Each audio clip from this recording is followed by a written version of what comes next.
करायला नाही, तर माझं शील वाचवायला आले आहे. देव वाचव. देवा, किती तेजस्वी रूप रे तुझं. अगदी शांत, निश्चल.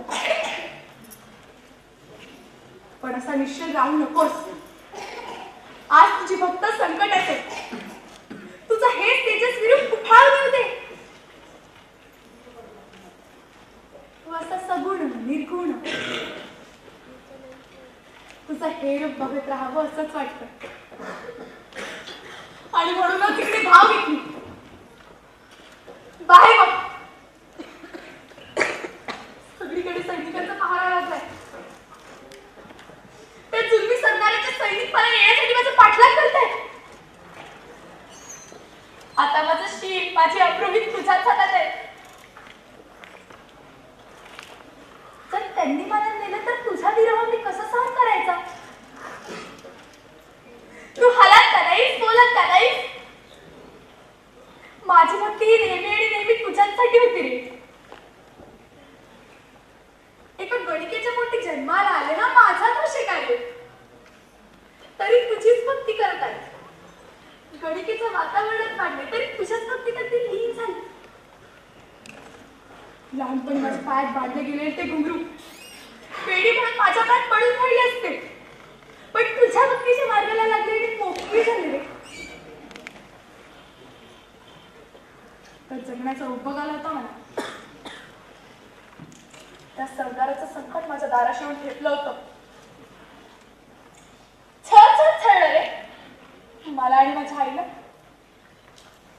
समोरचा कोणताही मार्ग दिसत नव्हता. रात्रभर तुझ्याच पायाशी बसून होते.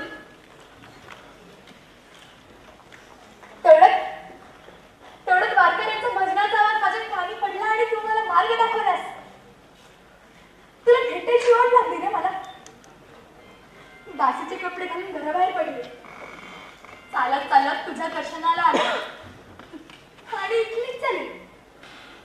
तुझ्या भक्तीत, तुझ्या पूजेत अगदी पार बुडाले. जीवाचे जीव लगे माझे कृष्णाई कान्हाई, सावळे डोळसे करुणाई तू देईल का.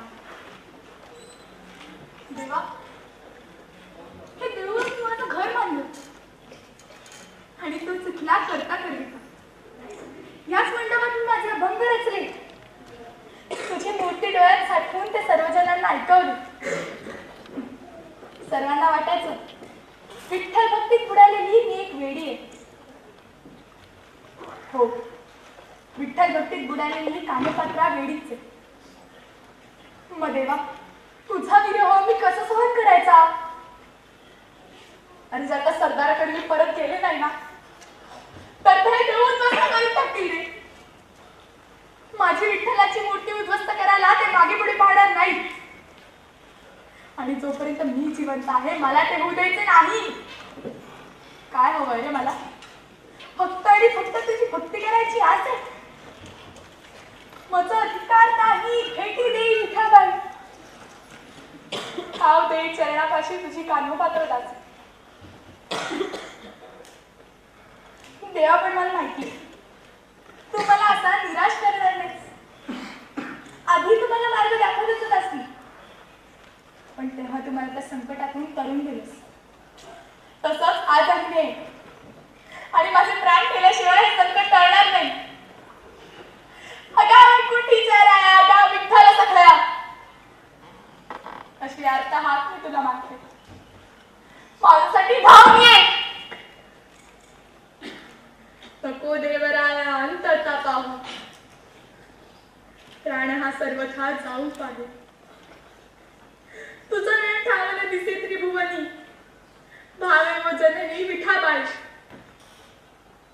मोकुलनी असो चालेली उदासो, घेई कानोपात्रे सहृदयासो, घेई कानोपात्रे सहृदयासो.